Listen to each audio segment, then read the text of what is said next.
السلام علیکم. ہمارے چینل بیا اور مالا پر خوش آمدید. اگر آپ ہمارے اس چینل پر پہلی دفعہ آئے ہیں یا آپ نے ابھی تک سبسکرائب نہیں کیا تو بیا اور مالا کو سبسکرائب کرنا نہ بھولیے. تم ہی بتاؤ اریب، اگر تمہارے پیرنٹس تمہیں بتائے بغیر تمہاری شادی کہیں اور طے کر دیں تمہیں غصہ نہیں آئے گا؟ فون کے دوسری جانب سے اشر نے تھوڑے رنج اور تھوڑے غصے سے کہا. قدرتی سی بات ہے، غصہ تو آئے گا. میں نے اس کا غصہ ٹھنڈا کرنا چاہا. میں بتا رہا ہوں، اگر اس لڑکی کی ہائٹ کم ہوئی یا وہ موٹی ہوئی تو میں ہرگز شادی نہیں کروں گا. وہ کچھ زیادہ ہی ٹچی ہو رہا تھا. اوکے بابا، منع کر دینا، مگر پہلے لڑکی دیکھو تو پھر کوئی فیصلہ کرنا. اور ویسے بھی دوسری شادی تو تم مجھ سے ہی کرو گے نا، میں نے اسے سمجھاتے ہوئے چڑھایا. یہ ہم دونوں کا مشترکہ جملہ تھا، یعنی اریب احمد اور اشر طارق کا. کبھی وہ مجھے چڑھاتا تھا کہ دوسری شادی تو تم مجھ سے ہی کرو گی نا، اور کبھی میں اسے چھیڑتی تھی. دیکھو مکرنا مت، دوسری تم مجھ سے ہی کرنا. شکر تھا کہ اس کے دماغ کا درجہ حرارت کچھ نیچے آ گیا تھا، اس لیے وہ بھی اس مذاق میں شامل ہو گیا. اوکے بابا اوکے، دوسری تو پکی تم سے ہی کروں گا. یہ کہہ کر اس نے خوشگوار موڈ میں فون بند کر دیا. پر میں ہمیشہ کی طرح کبھی اس کو نہ کہہ پائی کہ میں تو پہلی شادی بھی تم ہی سے کرنا چاہتی ہوں. لڑکیاں کتنی ہی بولڈ کیوں نہ ہوں، شاید کبھی اپنے منہ سے اظہار محبت نہیں کرتی، اور وہ بھی اس صورت میں جب کہ خود اشر مجھے صرف اپنی ایک اچھی دوست ہی سمجھتا تھا. پتہ نہیں یہ انکشاف میرے دل پہ کب ہوا تھا، مگر جب ہوا تو اس انکشاف نے مجھے ہلا ڈالا. لیکن کیا کیا جائے کہ ہر معاملے میں ساتھ دینے والا دل اس معاملے میں بہت بے مہر سا بن جاتا ہے. کتنے ہی دن میں نے اپنے دل کو سمجھانے میں گزار دیے تھے، اور دل کا حال بھی شاید کچھ میری فطرت کے جیسا ہی ہو گیا تھا. سب سننا بھی ہے اور سمجھتے ہوئے بھی نہیں سمجھنا. ہماری دوستی بھی بڑے عجیب انداز میں ہوئی تھی. ہم نے یونیورسٹی سے ایک ساتھ پڑھا تھا اور پھر بھی ایک دوسرے کو نہیں جانتے تھے. میں جس وقت مائکرو بایولوجی کے آنرز میں تھی، اشر اس وقت جینیٹکس پڑھ رہا تھا. ہماری کلاسیں الگ الگ ہوتی تھیں.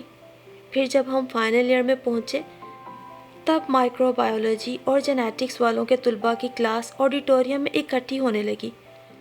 اس کے باوجود اسے کبھی پتہ نہ چلا کہ کلاس میں کوئی اریب احمد نام کی لڑکی ہے، اور نہ مجھے کہ ہماری کلاس میں کوئی اشر طارق نام کا لڑکا بھی ہے.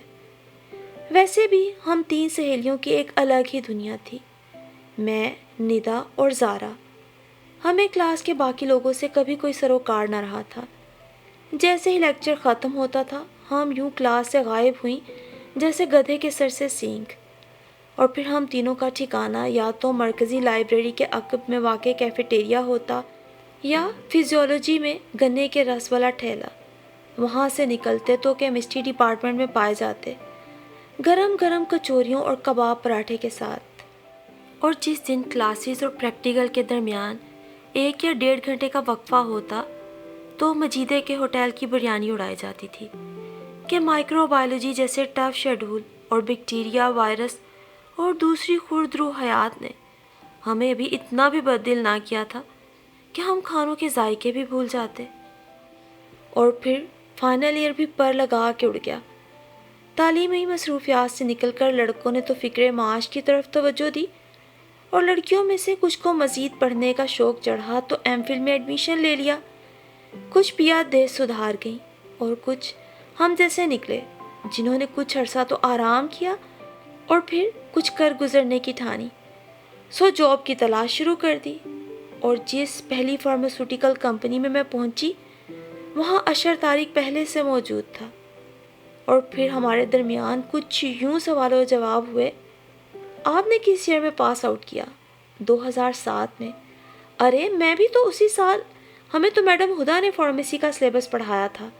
ارے ہمیں بھی تو وہی پڑھاتی تھی. ہماری کلاس تو آڈیٹوریم میں ہوتی تھی. جی جناب ہماری بھی وہیں ہوتی تھی. علی، کاظم، نیہا، طیبہ کلاس کے ہونہار طالب علم تھے، ہے نا؟ اور یوں ہم نے جانا کہ ہم تو مانوس اجنبی تھے. 1 سال ایک کلاس میں پڑھتے رہے تھے مگر ایک دوسرے سے نا آشنا رہے، اور پھر ہمارے درمیان پہلے پہل شناسائی ہوئی جو بڑھتے بڑھتے دوستی میں ڈھل گئی، اور میرے اندر تو وہ دوستی بہت خاموشی سے محبت میں بھی ڈھل چکی تھی۔ پھر وہ تو 1 سال کے بعد اس جگہ سے جاب چھوڑ گیا تھا، مگر میں ابھی تک وہیں کام کر رہی تھی، اور دوری کے باوجود ہماری دوستی میں کوئی فرق نہیں آیا تھا۔ آئس کریم کھاؤ گی؟ ویک کا ہاف ڈے تھا، وہ چلا آیا۔ What a pleasant surprise! وہ آئے ہمارے آفس، خدا کی قدرت، کبھی ہم ان کو اور کبھی اپنے آفس کو دیکھتے ہیں۔ اس کا آنا مجھے خوشی دے گیا تھا۔ چلو اٹھو فٹافٹ۔ اس نے میری چیزیں خود ہی سمیٹنا شروع کر دی۔ ارے بابا رکو تو صحیح، یہ 2 پرنٹ آؤٹ تو نکال لوں، دواؤں کے نام ہیں ان پر۔ ویسے یہ ٹریٹ کس خوشی میں ہے؟ پرنٹ آؤٹ نکال کر میں نے فائل میں لگائے اور پرس اٹھا لیا۔ بس سوچا آخری بار تمہیں ڈیٹ پر لے چلوں۔ اس نے مجھے چھیڑا اور میں ایک دم بلش ہو گئی۔ فضول بکواس نہ کرو اچھا؟ اوہ ہو، کسی غیر سے نہیں، اپنی دوسری والی سے کر رہا ہوں۔ اس پر مطلق اثر نہ تھا۔ ہم گاڑی تک پہنچ چکے تھے۔ اس نے میرے لیے دروازہ کھولا، خود ڈرائیونگ سیٹ کی طرف آیا۔ سچ بتاؤ کس خوشی میں اتنی مہربانی ہو رہی ہے؟ شادی کر رہا ہوں، اس نے بیٹھتے ہوئے گویا دھماکہ کیا۔ کار کے دروازے کے ہینڈل پر میری گریب ڈھیلی پڑ گئی، سارا جوش اور خوش فہمی مدھم پڑ گئی۔ دل چاہا واپس پلٹ جاؤں، مگر یہ ممکن نہ تھا۔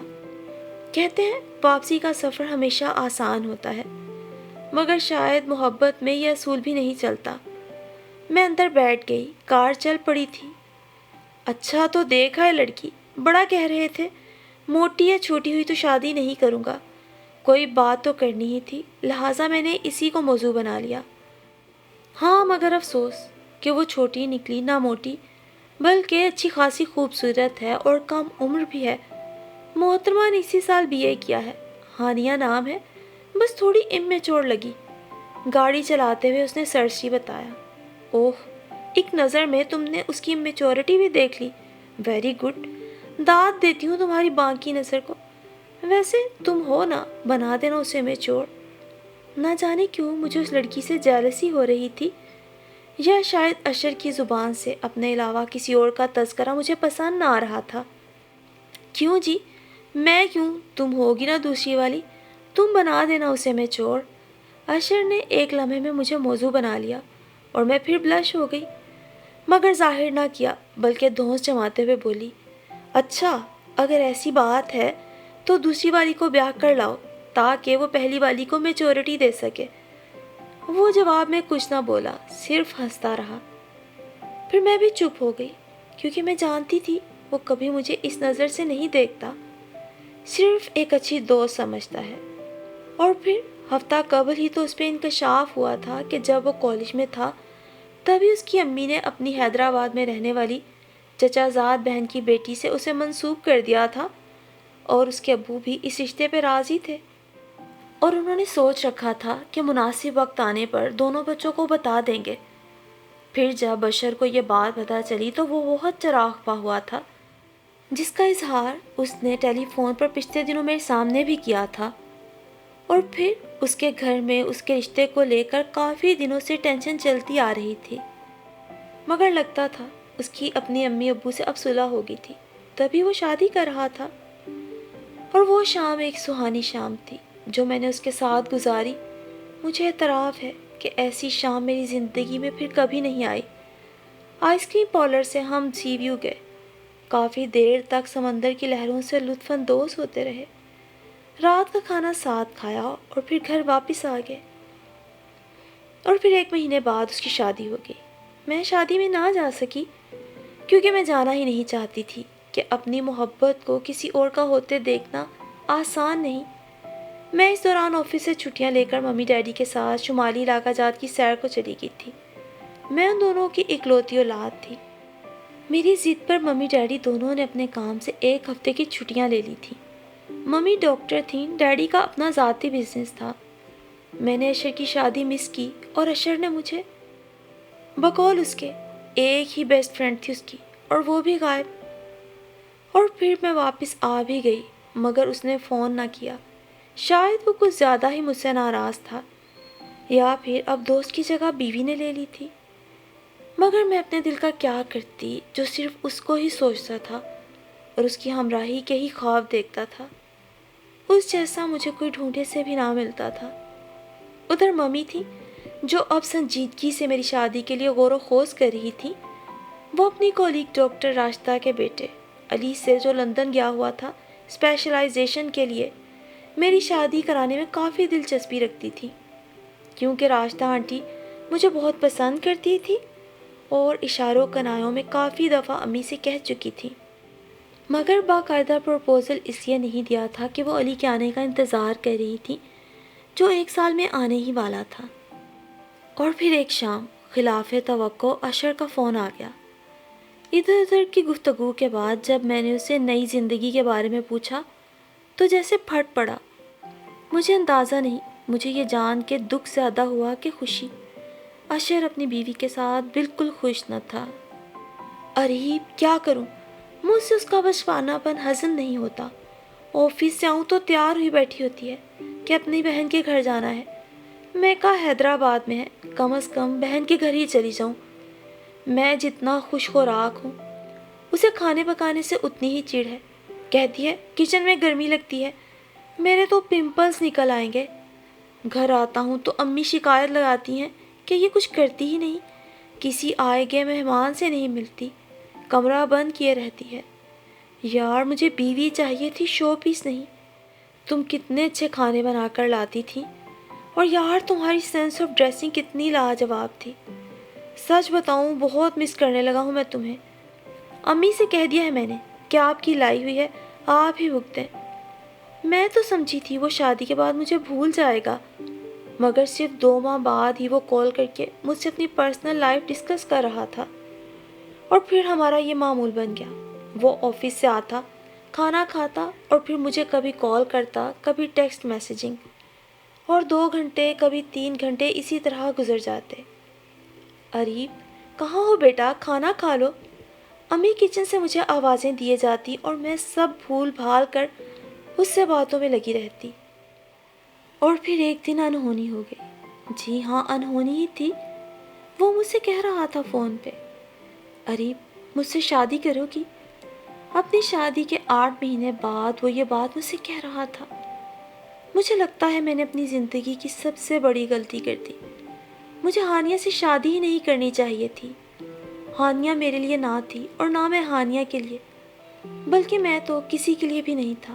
میں صرف تمہارے ساتھ خوش رہ سکتا ہوں، صرف تمہارے ساتھ۔ I love you Areeb, I love you. وہ مجھ سے اظہار محبت کر رہا تھا جس کو میں کب سے سننے کی متمنی تھی، مگر خود اپنے منہ سے کبھی نہ کہہ پائی تھی۔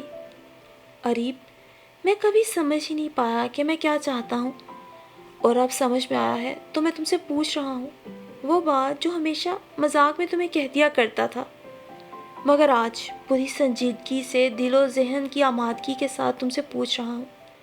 تم میری دوسری والی بنو گی؟ تم ایک شادی شدہ مرد سے پہلی شادی کرنا پسند کرو گی؟ اس کی دوسری والی بننا چاہو گی؟ وہ مجھ سے پوچھ رہا تھا اور میرا دل چاہا میں لمحے کے چوتھائی میں حامی بھر لوں۔ میں واقعی ہواؤں میں اڑ رہی تھی۔ اب جا کے یہ لمحہ میری زندگی میں آیا تھا۔ مجھے اس بات کی خوشی تھی کہ میں جسے چاہتی ہوں وہ بھی صرف مجھے چاہتا تھا اور چاہتا ہے، لیکن اسے یہ بات سمجھ میں اب آئی ہے۔ پر میں چپ تھی اور فی الحال اسے صرف سن رہی تھی۔ اگر تم ہانیہ کے متعلق سوچ رہی ہو تو ڈونٹ وری، وہ امی ابو کی پسند ہے، وہ اسی گھر میں رہے گی۔ میں تمہارے لیے الگ گھر لے دوں گا، اور اگر تم چاہو یا تمہارے پیرنٹس کو ہانیہ پر اعتراض ہو تو میں اسے طلاق بھی دے سکتا ہوں۔ وہ تو لگتا تھا آج ہر چیز فائنل کیے بیٹھا تھا۔ اریب تم چپ کیوں ہو، بتاؤ نا، کیا تم مجھ سے محبت کرتی ہو؟ کیا تم مجھ سے شادی کرو گی؟ اور تمہارے ممی ڈیڈی، کیا وہ میرے ساتھ تمہاری شادی پہ راضی ہو جائیں گے؟ ایئر پیس سے اشر طارق کی آواز سوالوں کی صورت میرے کانوں میں گونج رہی تھی۔ ان لفظوں میں میرے لیے محبت تھی، پانے کی چاہت تھی، تڑپ تھی اور اظہار تھا۔ اشر میں تمہیں 1-2 دن میں جواب دوں گی، don't worry. Goodbye and good night. میں نے فقط اتنا کہا اور فون رکھ دیا، اور وہ بےتابی سے ہیلو ہیلو کرتا رہ گیا۔ اشر، 2 سال لگا دیے تم نے یہ بات کہنے میں۔ میں تکیے میں سر دے کر لیٹ گئی اور بے آواز آنسو بہاتی رہی، لیکن اندر ہی اندر دل میں کہیں گو نہ گو سکون بھی اترتا گیا، یہ سوچ کر کہ جلد یا بدیر میری خاموش محبت اشر طارق کو سمجھ تو آئی، اور بالآخر میری زندگی میں بھی وہ حسین ترین اہم ترین دن آ گیا جب میں دلہن کا سا روپ دھارے کامدار سوٹ پہنے آئینے کے سامنے بیٹھی تیار ہو رہی تھی۔ میری دوست جو تیاری میں میری مدد کر رہی تھی دوپٹے کی پن میرے بالوں میں لگا رہی تھی جب ممی دروازے پر آئیں۔ اریب بیٹا، آپ کی کوئی دوست ملنے آئی ہے؟ میں نے پہلی دفعہ ہی دیکھا ہے۔ میری دوست؟ ہاں، ہانیہ نام بتا رہی ہیں۔ ڈرائنگ روم میں تو بیٹا مہمان آنے والے ہیں، میں نے انہیں گیسٹ روم میں بٹھا دیا ہے، آپ جا کے مل لو۔ ممی تو پیغام دے کے چلی گئی۔ میں اپنا دوپٹہ سنبھالتے باہر کی طرف بھاگی۔ ہانیہ، اشر، اسے میرے گھر کا علم کیسے ہوا؟ اپنا بھاری دوپٹہ سنبھالتے بمشکل جب میں گیسٹ روم میں داخل ہوئی، سامنے ہی ایک خوبصورت کم عمر سی لڑکی کھڑی تھی۔ نفاست سے کیے گئے میک اپ کے باوجود اس کے چہرے پہ ایک چیز بہت نمایاں تھی، کسی دکھ سی کیفیت شاید۔ اوہ، میں تو سمجھی تھی ابھی صرف محبت کا اظہار ہوا ہے، یہ نہیں پتا تھا اتنی جلدی عملی قدم بھی اٹھا لیا جائے گا۔ وہ اوپر سے نیچے تک میرے سجے سنورے سراپے کو دیکھ کر چونکی۔ آپ کو میرے گھر کا ایڈریس کیسے ملا؟ میں نے اس کے تانے کو نظر انداز کر دیا۔ جو لڑکی میری زندگی میں میرے شب و روز میں شامل ہے، جو نہ ہوتے ہوئے بھی میرے بیڈ روم میں ہوتی ہے، اس کا پتہ جاننا کون سا مشکل کام ہے اریب احمد؟ وہ میرے بالمقابل تھی۔ میں سمجھی نہیں؟ سمجھ جائیں گی جیسے میں سمجھ گئی ہوں۔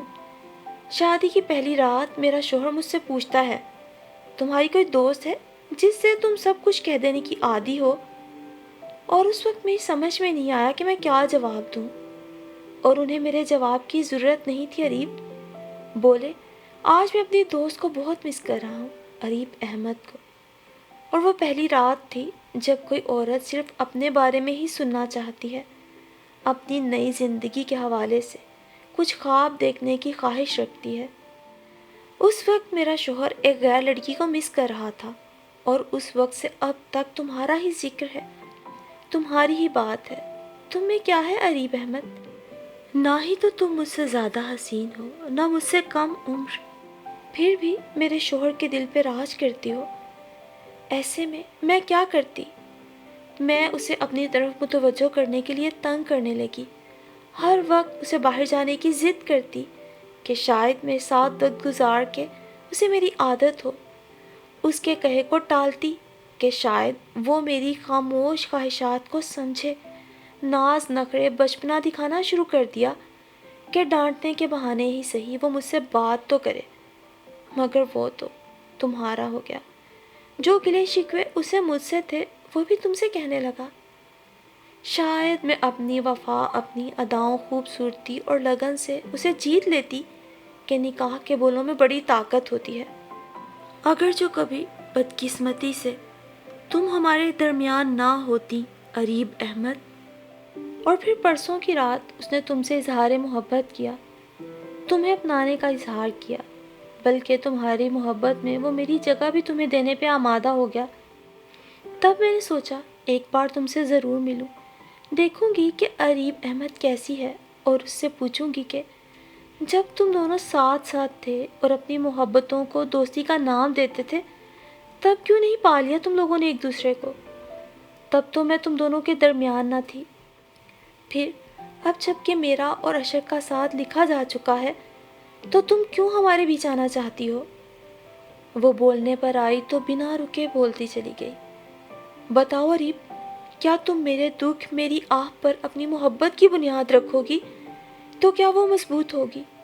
اگر تمہارا جواب ہاں ہے تو مجھے ضرور بتا دو، میں تمہیں خود اپنے ہاتھوں سنوار کر اپنے شوہر کی زندگی میں لاؤں گی۔ واقعی سچ کہتے ہیں، انسان صرف تب تک خوفزدہ رہتا ہے جب تک کسی چیز کے کھونے کا اسے ڈر رہتا ہے۔ جب وہ کھو دیتا ہے تو خود بخود نہ ڈر ہو جاتا ہے۔ ہانیہ کے لہجے میں بھی ایسی ہی بے خوفی تھی۔ تم سے کس نے کہا میں تمہارے شوہر سے شادی کر رہی ہوں؟ میں اسے کندھوں سے تھام کر صوفے تک لے آئی اور خود بھی اس کے برابر میں ٹک گئی۔ تو پھر یہ سب؟ اس کا اشارہ میری سج دھج کی طرف تھا۔ میری منگنی تو علی زیدی سے ہو رہی ہے، میری مدر کی کولیگ کا بیٹا ہے۔ 2 مہینے بعد ہماری شادی ہے، تب تک وہ لندن سے آ جائے گا۔ ابھی آج اس کی امی مجھے انگوٹھی پہنائے گی اور یہ منگنی ہم دونوں کی رضامندی سے ہو رہی ہے۔ تو پھر وہ آپ لوگوں کی 2 سالہ محبت، 8 مہینے تک آپ لوگوں کی باتیں اور اشر کا وہ اظہار محبت۔ ہانیہ کی کچھ سمجھ نہ آ رہا تھا۔ سب چیزیں چھوڑ دو، تم نے بھی کہا تھا نا، اگر میں درمیان میں نہ ہوتی تو تم اسے جیت لیتی۔ تو جاؤ جیت لو، تم اس کے نکاح میں بھی ہو اور تمہارے پاس وفا، ادا، خوبصورتی اور لگن بھی ہے، اور اب تو میں بھی درمیان میں نہیں ہوں۔ آپ سچ کہہ رہی ہیں؟ تذبذب نے اسے تم سے آپ پر پہنچا دیا تھا۔ میں نے اس بات میں سر ہلا دیا۔ آئی ایم سوری، مجھے معاف کر دیں، میں نے آپ کو غلط سمجھا۔ اس نے میرے آگے ہاتھ جوڑ دیے۔ نہیں، تم بہت اچھی ہو، مجھے خوشی ہے کہ اشر کو تم جیسی بیوی ملی۔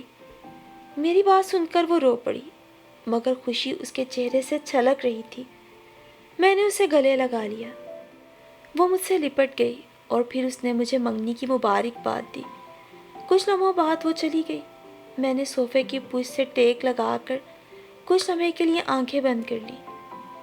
یقیناً آپ لوگ الجھ گئے ہوں گے کہ میں نے ایسا کیوں کیا۔ محبت اشر سے کرتی تھی، شادی علی سے۔ 2 سال سے میں اشر کی جانب سے محبت کے اظہار کی متمنی تھی، اور جب خود اس نے اظہار کیا تو میں پیچھے ہٹ گئی۔ میں نے آپ کو بتایا تھا نا کہ یونیورسٹی کے 4 سال ہمارا صرف 3 سہیلیوں کا ہی گروپ تھا، یعنی میں، ندا اور زارا۔ ہم نے کسی لڑکے کو اپنے گروپ میں شامل نہیں کیا تھا، کیونکہ ہم تینوں کا اس بات پر یقین تھا کہ لڑکا لڑکی کے درمیان محبت تو ہو سکتی ہے، مگر دوستی ناممکن۔ فزکس کا اصول ہے نا، opposite poles attract to each other, یعنی مخالف قطبین ایک دوسرے کو کشش کرتے ہیں، تو لڑکا لڑکی کے درمیان ہمیشہ یہی چلتا ہے۔ جبکہ ہم تینوں کی دوستی کیمسٹری کے اصول پہ تھی، polar likes polar and non polar likes non polar, اسی لیے آج تک اتنی ہی مضبوط ہے۔ جب میں نے فارماسیوٹیکل کمپنی جوائن کی تو اشر سے ملاقات ہوئی۔ باتوں باتوں میں ایک بات پر اس سے بحث چھڑ گئی۔ اس کا ماننا تھا کہ لڑکا لڑکی اچھے دوست بن سکتے ہیں اور میں یہ بات ثابت کروں گا، جبکہ میری وہی پرانی رائے تھی، اور وہی ہوا۔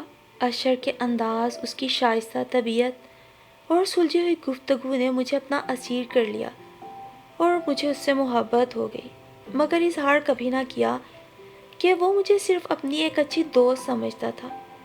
اور جب اس کی شادی ہوئی تو مجھے لگا وہ صحیح تھا اور میں غلط، مگر 2 سال بعد اس کے اظہار محبت نے خود اس کے اپنے مفروضے کو غلط ثابت کر دیا تھا، اور یہ اظہار مجھے اب زندگی بھر سیراب رکھنے کے لیے کافی تھا کہ جسے میں نے چاہا وہ بھی مجھے چاہتا ہے۔